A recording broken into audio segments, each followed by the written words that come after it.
descuento. Visita nuestra librería online, prosaypolitica.cl. Teléfono 22-341-5942.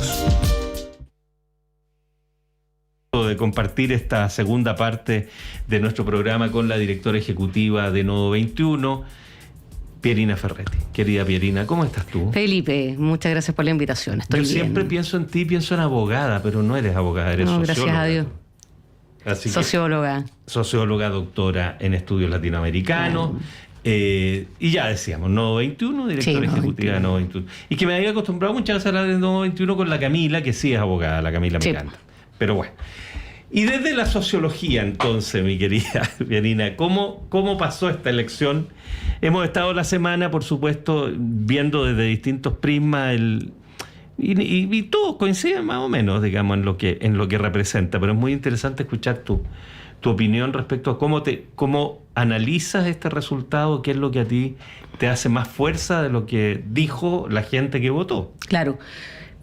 Antes de detenernos en la cuestión más electoral, que ha sido súper analizada, ya estamos a jueves, así que ya sí, claro, los números han sido bien analizados por distintas personas, intelectuales, politólogos, sociólogos, etcétera. Entonces, me parece que viendo la elección de ayer en un escenario más largo, de mediano y de largo plazo, aparecen con mucha nitidez cuestiones. Por ejemplo, una bien clara es que hay, digamos, una parte de Chile que sigue manifestando una posición, digamos, de crítica al sistema político, de crítica a lo que se llama al establishment, ¿cierto? Al sistema. Y sobre todo al sistema político, a los partidos políticos, a la política tradicional reunida en el Congreso, en los partidos, etcétera. Y creo que desde más o menos el 2009, igual eso era con voto voluntario y en un país muy distinto, ¿cierto? Pero el que apareció como la novedad fue en ese momento Marco Enríquez Ominami, tuvo una buena votación. En el 2013, que fue la otra presidencial, ya Parisi asomó con un buen resultado. Marco se desinfló un poco, pero seguían capturando, digamos, a seguramente sensibilidades, ¿cierto?, de personas que estaban muy críticas de la política establecida, de la política binominal todavía en ese momento, ¿cierto?, de los dos grandes bloques que habían dominado la política chilena desde la transición. En el 2017 aparece Beatriz Sánchez, que también obtiene cerca de un 20%, y ahora en la elección del 2021 fue muy distinta porque teníamos el estallido social encima, ¿cierto? Pero ahí igual aparece con mucha fuerza Kast, que gana la primera vuelta, ¿cierto? Y Parisi otra vez. Y Parisi sale tercero. Sí, claro. Sin pisar Chile. Sin poner una pata en el país. Sale tercero sin pisar Chile y sale tercero con voto voluntario. Con voto voluntario, ¿cierto? Y ahora con el voto obligatorio vemos que un 20% que obtiene Parisi está capturando a un grupo de Chile, a un grupo de nuestro país que evidentemente no se sienta representado por la política tradicional, de acuerdo a todos los estudios que todos hemos hecho de alguna u otra manera. Es un Chile que descree de la política tradicional, encuentra que la política es de los oficios más bajos, la política profesional, ¿cierto? La política de partidos, la política del Congreso que alguien puede ejercer, que ahí hay puros flojos, ladrones, apitutados, etcétera. Pero también es un Chile que culturalmente responde a marcos culturales, valóricos, horizontes de sentido distintos al Chile del siglo XX que todavía podemos observar en el siglo XXI. Por ejemplo, esta clase media tradicional del siglo XX que se formó en la educación pública, que trabajó probablemente gracias a la ampliación del empleo público o ejerciendo profesiones liberales como la abogacía, la medicina, etcétera, y que sus valores culturales eran ¿cuáles? Estudiar, trabajar. En toda familia de clase media que se preciara había una pequeña biblioteca. En la educación era y era o sea, el ser alguien en la vida, más que tener plata, era tener una profesión, ¿cierto? Y participar un poco de la cultura, de la alta cultura, por medio de la educación y del trabajo. Y en la familia obrera estaba la idea de la decencia, ¿cierto? El pobre pero honrado, y que se sacaba la cresta para que los hijos pudieran estudiar y salieran adelante, y ese salir adelante era por medio de la educación y el trabajo. Y ese es un Chile tradicional que tenía referentes culturales, en todo sentido, en la literatura, en la televisión, en el arte, leían más o menos las mismas cosas, tenían más o menos los mismos gustos, hacían más o menos las mismas cosas para divertirse y escuchaban una determinada música, y la izquierda escuchaba a Quilapayún, Inti Illimani, y otros habrán escuchado a Alberto Plaza, pero bueno, había más o menos cánones. No estaba Alberto Plaza todavía. Es más posterior. Pero hay otro Chile que vemos en París y que tiene otros referentes culturales y que no sueña, digamos, con necesariamente educación y trabajo, y que no necesariamente tiene una biblioteca en el living, seguramente tiene una tele grande, y que aspira, digamos, por supuesto, a la movilidad social, al consumo, pero que no comparte la misma visión de mundo, la misma idea de progreso, la misma idea de lo que vale la pena hacer en la vida, los mismos valores que ese Chile tradicional y que estamos conviviendo. Y solo para terminar, ¿dónde nos empezamos a dar cuenta que, por ejemplo, culturalmente no éramos lo mismo? Para el apruebo y el rechazo, para el primer plebiscito, todos los artistas de peso de este país se pusieron la camiseta del apruebo. Sí, claro. Alfredo Castro, Blanca Levín fue vocera. Bueno, esos baluartes de la cultura nacional, Tito Noguera, que falleció hace poco, hay una parte de Chile que no le dicen absolutamente nada. No son sus referentes. Alfredo Castro no le dice nada. Por poner a un actor admirado por probablemente la otra mitad del país que sí lo admira. Entonces, ese universo cultural de una clase media emergente que proviene de sectores populares, que en su historia familiar hay un pasado de pobreza y que ha salido adelante a punta de sacrificio y que valora mucho el consumo, digamos, y ostenta del consumo, y si viaja saca fotos y las muestra, y el auto grande, rueda grande, si no el auto tuneado. En los jóvenes, muy usual ahora, hay unos TikTok donde los cabros te muestran cuánto cuesta la ropa que tienen puesta, digamos, con cuántos millones encima andan, cuánto cuesta este collar, cuánto cuesta esta camisa, cuánto cuestan mis zapatillas. Bueno, esa cultura le da tiritones a la cultura tradicional chilena, tanto de izquierda como de derecha. Se considera chabacana, se considera consumista, arribista, superficial, inculta. Bueno, ahí hay un Chile. Ahí hay una cultura, ahí hay valores, ahí hay algo que se ha fraguado, no de casualidad, sino en una experiencia concreta de décadas y décadas y décadas, ¿cierto? Donde hay un Chile tradicional que ha ido desapareciendo. Yo no digo que sea bueno o que me guste, digo que es algo que está ocurriendo. Y que eso, hay generaciones y generaciones de jóvenes que no han tenido educación cívica, que les han sacado horas de historia de los colegios. Esto... Pierina, ahí la pregunta que por lo menos a mí me surge hacerte es: ¿con esa cultura que se hace, se confronta y se trata de convencer, o te sumas para ganar sus votos? Yo creo que no es ni tanto lo uno ni tanto lo otro, por supuesto. O sea, no vamos a aplaudir a Parisi por ser deudor de pensiones de alimentos, ¿cierto? Que son elementos...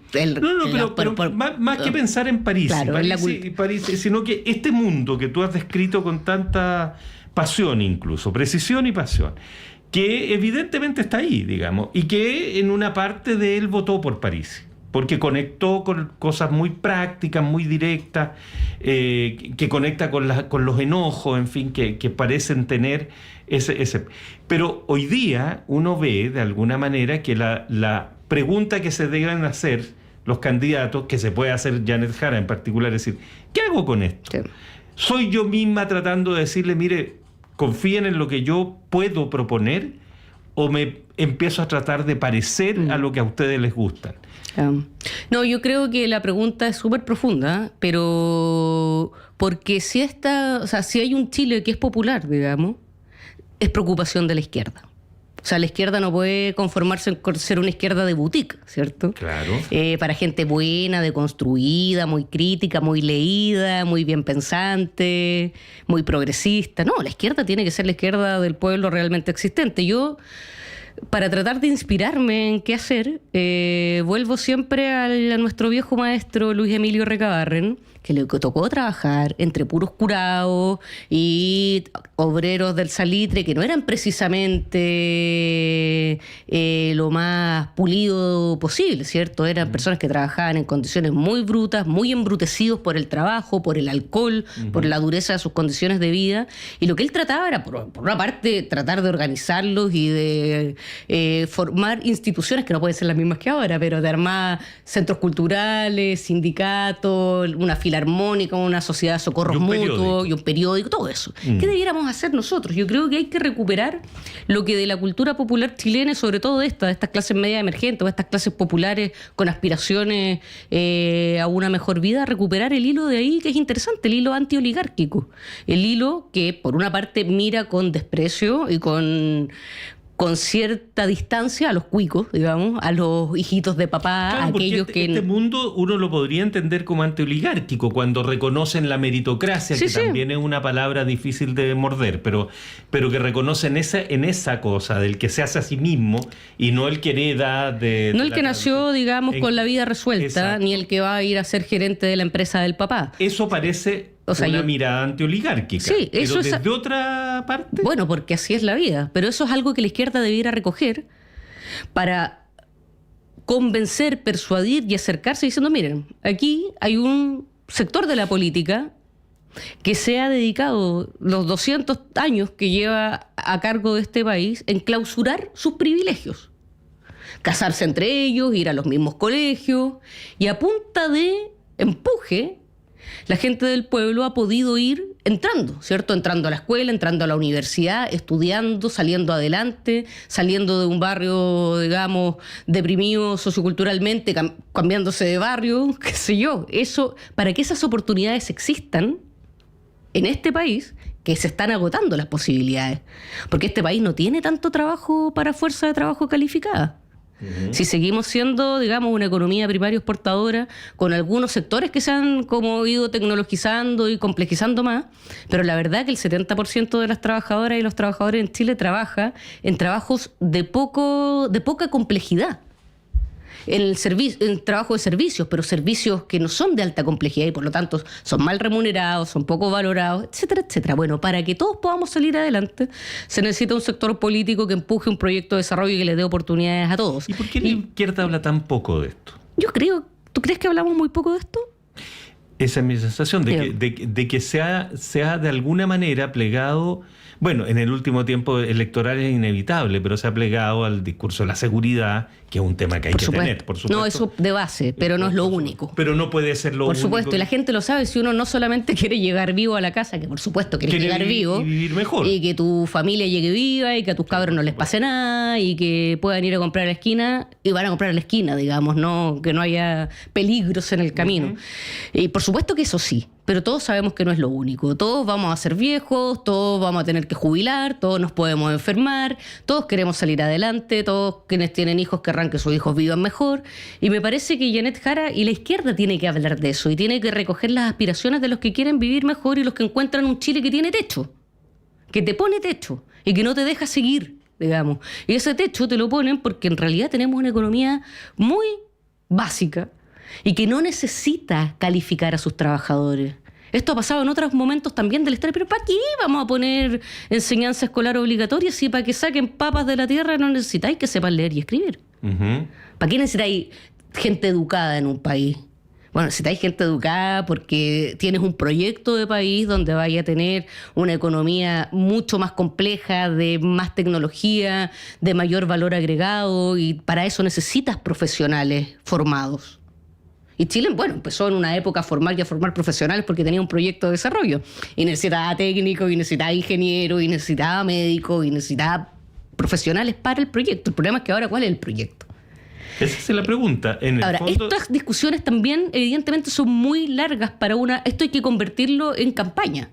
Y esto se convierte en campaña diciendo, bueno, usted que quiere salir adelante y quiere que su hijo sea profesional y estudie, y trabaje en aquello que estudió, este otro señor no dice nada de eso, no tiene proyecto para eso.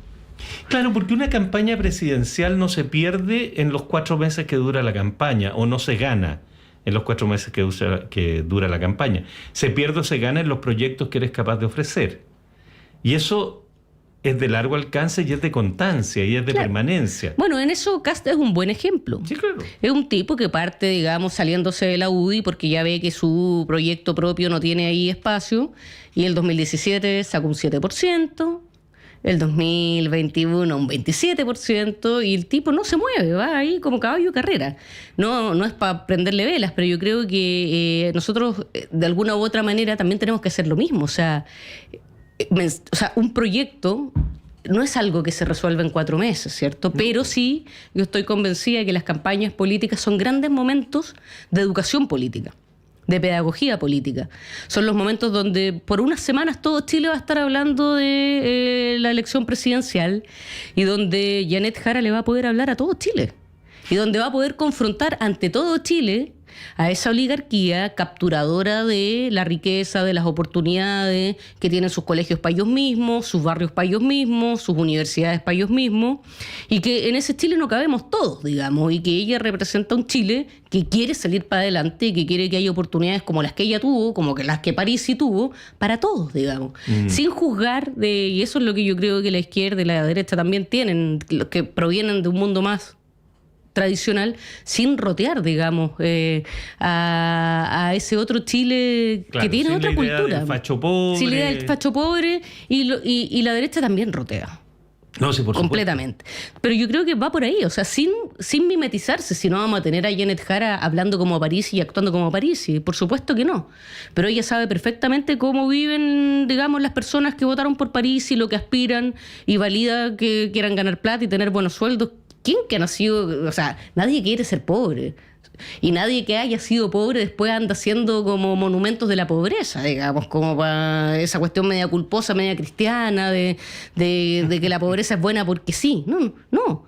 Nadie pobre quiere volver a ser pobre. No. Entonces, Janet Jara puede representar perfectamente bien eso. ¿Y a ti te parece que esta campaña...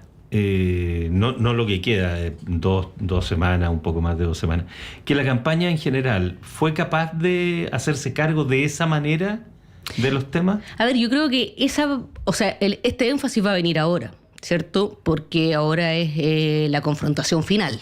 ¿Ya?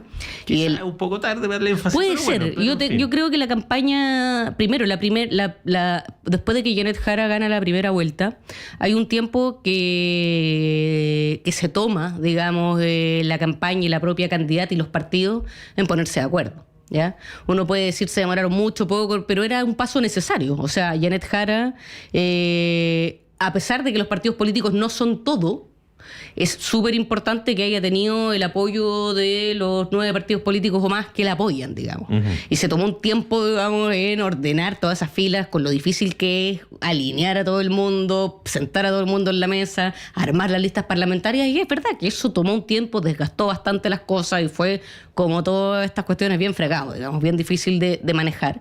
Y Janet Jara, en esta primera pasada de la campaña, digamos, yo creo que cumple el objetivo de mostrarse como una mujer capaz de liderar una coalición, una mujer de Estado y una mujer capaz. Y yo creo que centró su discurso en su experiencia, en sus logros, en sus capacidades de gestionar y de llevar a buen puerto cuestiones que son buenas para todos. Para los que votan por ello y para los que no, porque la pensión le va a subir a todo el mundo, haya votado por quien haya votado. Yo creo que la campaña se centró en eso. Janet Jara, mujer capaz de hacer. Y ahora también va a tener que adquirir la campaña elementos de Janet Jara que puede encarnar la dimensión antioligárquica que tiene el votante de Parisi, que lo tiene.